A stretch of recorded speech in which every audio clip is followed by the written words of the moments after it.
There's a sentence I hear in the comments under almost every video I make, and I want to read it back to you before we begin, because it is the whole reason this video exists. Someone wrote, "Society never responds until the horse has already left the barn."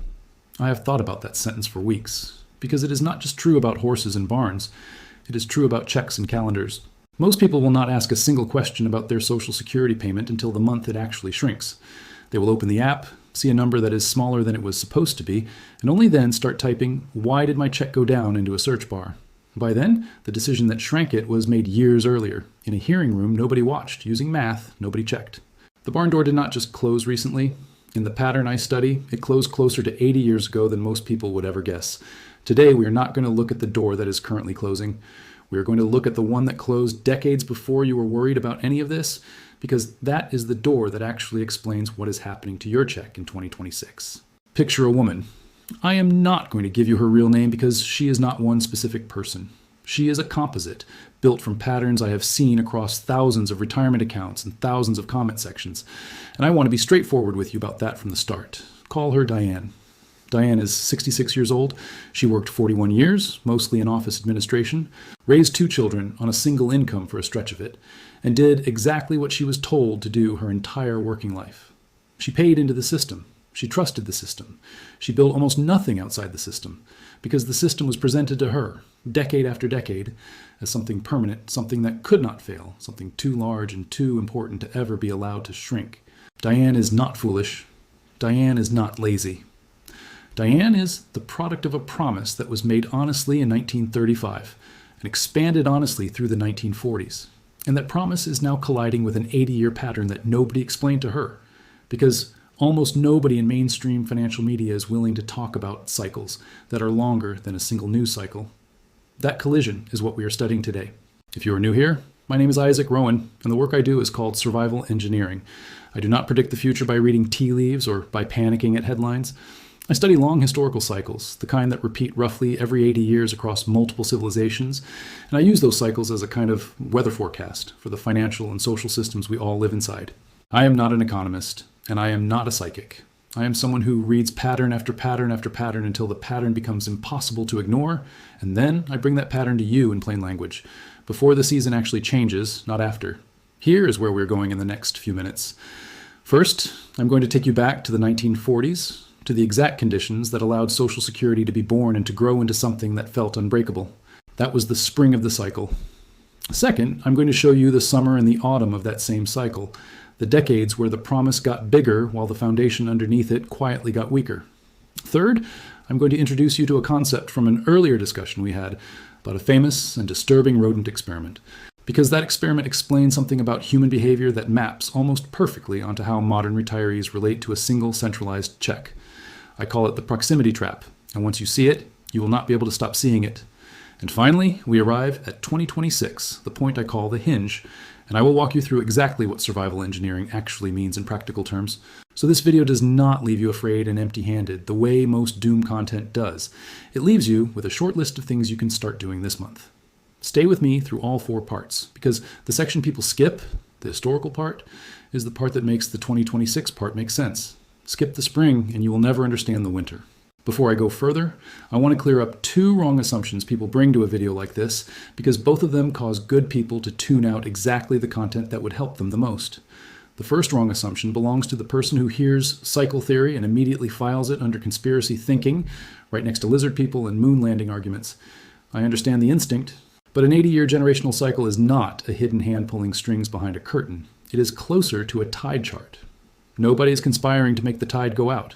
It goes out because of gravity and timing, the same way societies swing between expansion and contraction because of demographics and debt and generational memory. Understanding the tide chart does not require believing in a conspiracy. It requires paying attention to timing.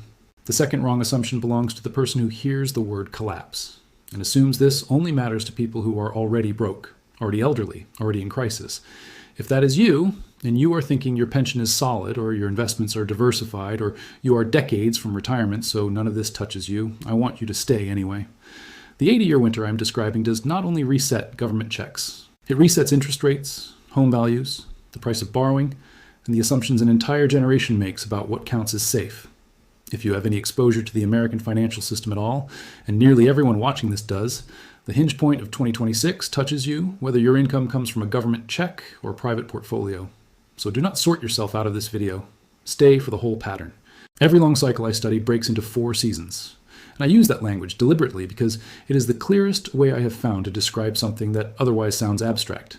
Spring is creation, summer is expansion, autumn is complacency, winter is reset. And the reset in winter is not random destruction. It clears the ground for the next spring. That is the part people forget when they hear the word collapse and picture only ruin. A winter is not the end of the story, it is the end of a chapter. To understand the winter arriving around us now, you have to go back to the spring that planted this particular tree, and that spring is the years immediately following the Second World War. Picture the conditions on the ground in 1946. An entire generation had just come home from a shared catastrophe. Factories that had been building tanks were suddenly free to build refrigerators and cars. Birth rates were about to explode into what we now call the baby boom. The average worker was young, the average retiree was rare, and the ratio of workers paying into a shared system compared to retirees drawing out of it was almost absurdly favorable. In the earliest years of Social Security, there were dozens of working taxpayers for every single retiree collecting a check. Dozens. That ratio is not a footnote. That ratio is the entire engine.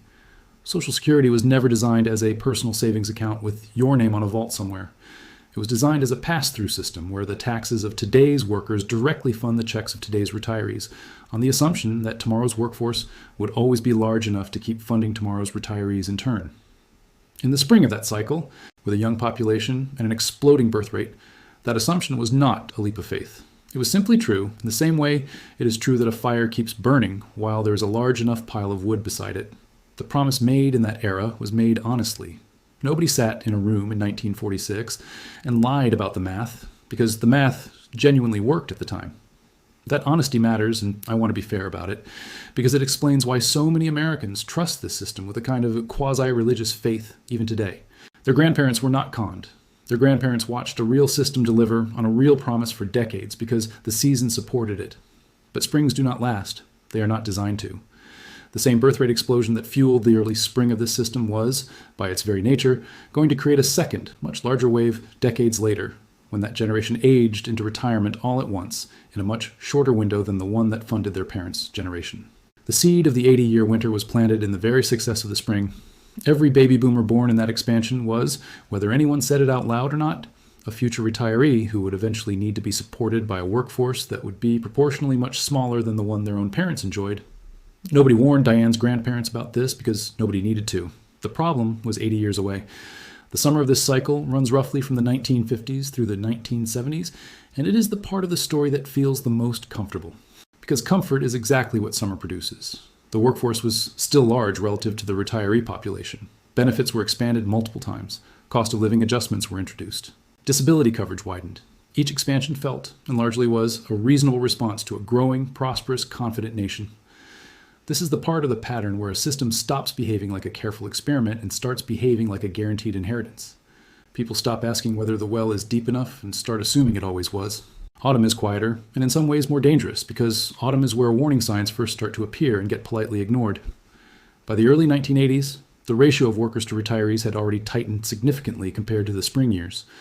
A bipartisan commission was convened, adjustments were made, including raising the retirement age gradually and adjusting the payroll tax structure, and the system was patched rather than redesigned. That patch bought real time.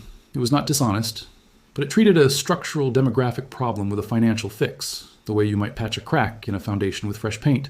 The paint looks fine. The crack is still there. Through the 1990s and 2000s, the language around the system shifted in a way that matters more than most people realize. The government began describing the excess payroll tax revenue collected during the strongest years as being held in a trust fund. That word, trust, does an enormous amount of emotional work. It suggests a vault, a locked account, money physically set aside and untouched. In reality, by law, every dollar of surplus collected was immediately used to purchase government bonds, meaning it was loaned straight back to the federal government to spend on whatever the federal government was spending on that year. The trust fund is not a locked vault. It is a stack of IOUs the government wrote to itself. I want to be fair here again, the way I try to be fair on every one of these historical patterns. Those IOUs are real, legally binding federal obligations, not worthless paper. The government does have to honor them, But an IOU is only as strong as the ability and the willingness of the borrower to pay it back on schedule. And the borrower in this case is the same federal government juggling an enormous and growing set of other obligations. Autumn is the season where a system starts running on faith in a future that has not been guaranteed, while telling itself and everyone watching that nothing has fundamentally changed. By the 2010s, the worker-to-retiree ratio that once stood at dozens to one in the spring had fallen to roughly 3 workers for every retiree, and continues drifting lower. The math that once ran on abundance was now running on discipline. And discipline is precisely the resource that autumn seasons run short on, because autumn feels too comfortable to justify sacrifice. Every winter in the pattern I study has a specific trigger point where the slow accumulation of imbalance stops being theoretical and starts being arithmetic. For this particular 80-year cycle, that trigger point sits in the window between 2020 and 2028, and I want to walk you through why I place it there specifically, rather than simply saying vaguely that things are getting worse. The federal government's own trustees, the people legally required to report on the health of the system every single year, have stated plainly that the trust fund reserves are on a path toward depletion in the early 2030s if no legislative changes are made. Depletion does not mean the checks stop arriving. It means the system reverts to a strict pass-through model, paying out only what current payroll taxes bring in that year, which by the trustees' own projections would require an automatic reduction in benefits of somewhere around 1/5 for every single recipient. Seniors already on fixed incomes, all at once, without any additional legislative action required to trigger it. Now here is why I place the hinge specifically at 2026, rather than waiting for the depletion date itself. In every winter I have studied across multiple long cycles in multiple countries, the actual reset rarely announces itself with a single dramatic headline on the day the math finally breaks. It arrives earlier, quietly, through a series of smaller adjustments that most people wave off individually while missing the pattern connecting them. Adjustments to the full retirement age, adjustments to how the annual cost of living increase is calculated, tightening of the rules around who qualifies for certain disability categories, renewed political pressure to means test benefits for higher earners. Each one of these, taken alone, sounds like a minor technical tweak. Taken together, across a compressed window of years, they are the pattern's way of telling you the season has already changed beneath the surface, well before the official depletion date makes headlines. 2026 sits at the center of exactly that kind of compressed window. It is the year multiple projected adjustments, tax bracket recalculations, and political pressure points converge at once, which is precisely the kind of convergence that has preceded structural resets in previous 80-year cycles I have studied, from currency resets to pension restructurings in other nations decades earlier. I am not telling you a specific dollar figure will vanish from your check on a specific date. I am telling you that the pattern of small, quiet, individually defensible adjustments clustering together in a short window is the historical signature of a winter reset arriving, and that signature is visible right now in 2026 to anyone willing to zoom out far enough to see it. This is the part of the video where I have to be honest with you the way I try to be honest in every one of these. I am not a Social Security actuary, and this is not a guarantee of a specific cut on a specific date. What I am giving you is a historical pattern, built from studying how large, centralized, promise-based systems behave when the underlying demographic math that built them stops supporting the promise. The pattern says the same thing every single time it appears. Not everyone loses everything, but everyone who depended entirely on one centralized point of support gets hurt more than everyone who did not. That last sentence is the bridge into the concept I most want you to walk away from this video understanding, because it is not really a Social Security concept at all. It is a behavioral one. And I first laid it out in an earlier discussion about one of the strangest and most unsettling experiments in 20th century behavioral science. In the late 1960s, a researcher built what he called Universe 25, an enclosed environment for mice that had absolutely everything a mouse could need. Unlimited food, unlimited water, unlimited nesting material, no predators, no disease pressure, no competition for survival at all. On paper, it was mouse paradise. A fully provided, fully centralized system of abundance with a single, reliable, never-failing source of everything the population needed. The population grew rapidly at first, exactly as you would expect in an environment with no scarcity. But as the population grew, something strange and disturbing began to happen. The mice did not disperse to find new territory, because there was no need to disperse when the central source of everything was always, reliably right there. Instead, they clustered more and more densely around that single source, and normal mouse behavior, nesting, mating, territory establishing, began to break down entirely. Males stopped defending territory because there was no scarcity worth defending. Females stopped completing normal maternal behaviors. A whole class of mice, sleek, well-fed, physically healthy, and completely withdrawn from any of the social behaviors that had once defined the species, emerged and multiplied. Eventually, despite the unlimited food and water still sitting right there, the entire population collapsed and went extinct, not from starvation, but from the complete breakdown of the behaviors a species needs in order to keep reproducing and adapting once the safety of a single centralized provider had removed every incentive to develop those behaviors elsewhere. I call the underlying mechanism the proximity trap, and here is exactly how it maps onto retirement planning in this country. When one single source, whether that source is a government check, a single employer pension, or any other centralized provider, reliably meets the entirety of someone's needs for long enough, that person's instinct to build alternative, independent sources of security atrophies. It is not laziness, and it is not stupidity. It is the same behavioral pattern the mice displayed. Why build a second nest when the first nest has never once failed to provide? Why diversify away from the check when the check has arrived, reliably, on the first of every month, for your entire adult life? Diane, the composite retiree I described at the beginning of this video, is not the exception here. She is the pattern working exactly as it always works. Decades of a single, centralized, never-failing source of income taught her, and taught an entire generation like her, that building alternative sources of security was unnecessary effort, spent solving a problem that did not appear to exist. The proximity trap does not punish people for making an irrational choice. It punishes people for making the most rational choice available inside an environment that trained them patiently, reliably, for decades to make exactly that choice.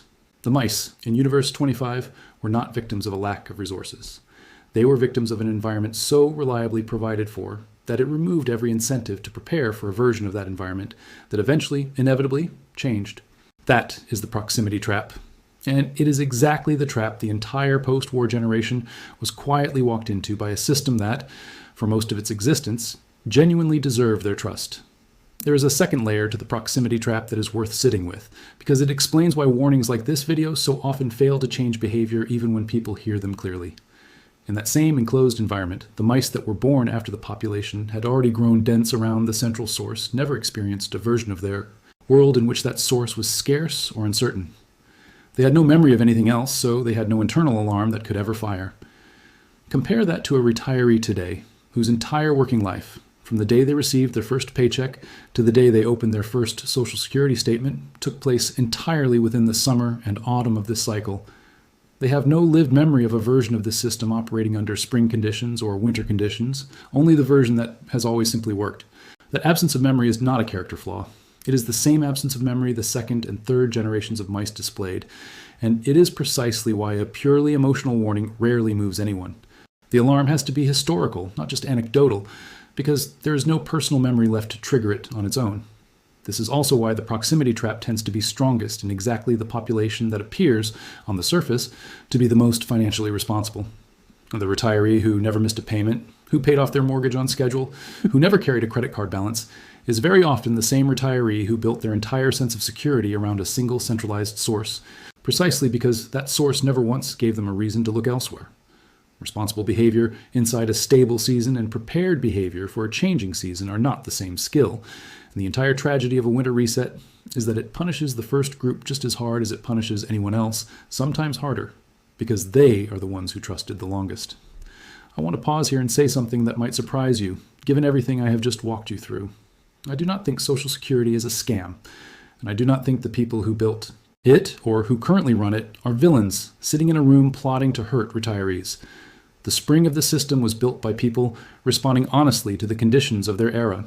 The summer expansions were built by people responding honestly to genuine prosperity. Even the autumn patches were built by people trying, within the political tools available to them, to extend the life of a promise they believed in. The actual problem is not corruption. The actual problem is that a pass-through system built on 1946 demographics is now being asked to function on 2026 demographics, and no amount of good intentions in Washington changes the underlying ratio of workers to retirees. This is not a story about villains. It is a story about a season changing while an entire population kept behaving as though the previous season would last forever, because for most of their lives, it always had. That distinction matters, because it changes what you should actually do with this information. If this were a story about villains, the correct response would be outrage, phone calls to representatives, protest. Some of that may still be worth doing. But if this is a story about a demographic season changing on a predictable 80-year clock, the correct response is the same response. Every prepared generation in history is taken when a winter arrived on schedule. You do not spend the winter arguing with the weather. You spend it making sure you are not standing outside in a single layer of clothing when the temperature drops. Let us return to Diane one more time. If Diane had understood 10 years before her retirement that she was living inside the summer and autumn of an 80-year cycle rather than a permanent, unchanging arrangement, what would she have actually done differently? Not something dramatic, not moving to another country or hoarding gold in a basement, something quiet and boring and completely within reach. She would have treated her Social Security check as the floor of her retirement plan rather than the entire structure of it. She would have built, even modestly, a second and a third source of income that did not depend on a single centralized system continuing to behave exactly as it always had.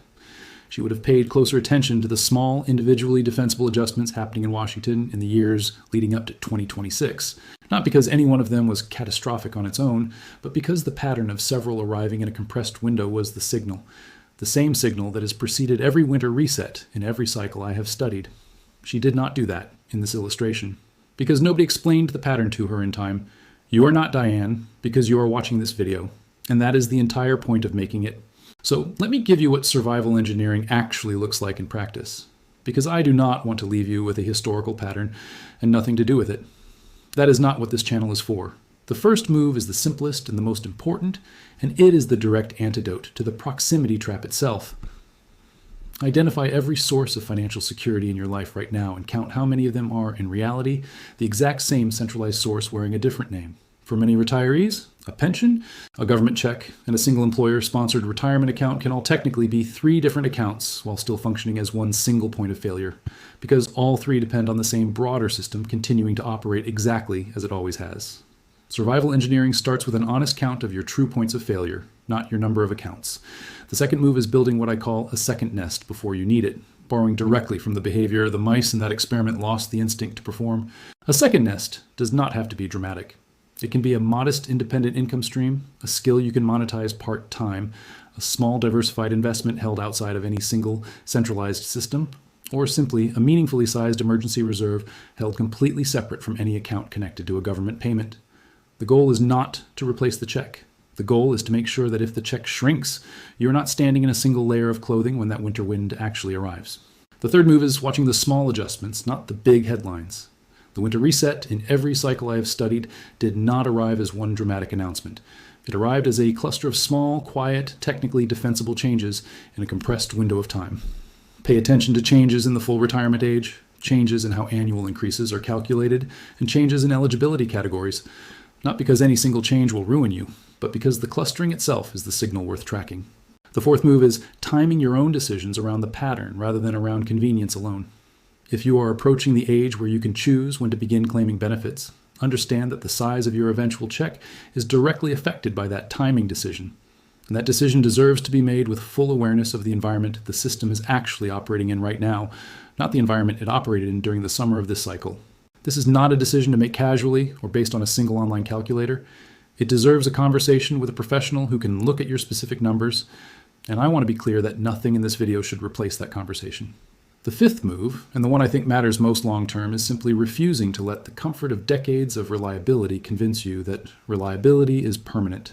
Springs end, summers end, autumns end quietly. Winters arrive on a schedule that has repeated across multiple civilizations for longer than any of us have been alive. The generation that survives a winter well is never the generation that panics. It is the generation that noticed the season changing early enough to prepare calmly, while everyone else was still waiting for the barn door to shut before asking why. I want to be fully transparent with you about what this video is and is not. This is a historical and behavioral framework built from long cycle pattern analysis, not a specific financial or legal prediction, and it is not personal financial advice for your individual situation. The trust fund depletion projections I referenced come from the system's own annual trustees reports, and I encourage you to read those reports directly rather than taking my summary of them as the final word. Before making any decision about when to claim benefits, how to structure your savings, or how to respond to any of the patterns discussed here, please speak with a qualified financial professional who can look at your actual numbers, your actual health, and your actual family situation. Patterns tell you what season you are likely standing in. They do not replace a conversation about your specific coat.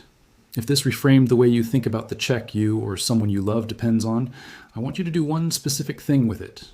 Do not just sit with it quietly. Send it to the one person in your life who is closest to the system, closest to retirement, closest to depending on a single centralized source, the way an entire generation was taught to depend on it. Nobody in Washington is going to sit that person down and explain the 80-year pattern behind their monthly check. You might be the only person in their life who ever does. The horse has not left this particular barn yet. The door is still open. But patterns this old do not wait for anyone to finish scrolling, and the season is already turning around us, whether we are watching for it or not. Subscribe if you want to keep watching for it with me, because the next pattern I trace is going to matter just as much as this one, and I would rather you hear it early than read about it after the fact in a comment section, wondering why nobody warned you in time. I will see you in the next one.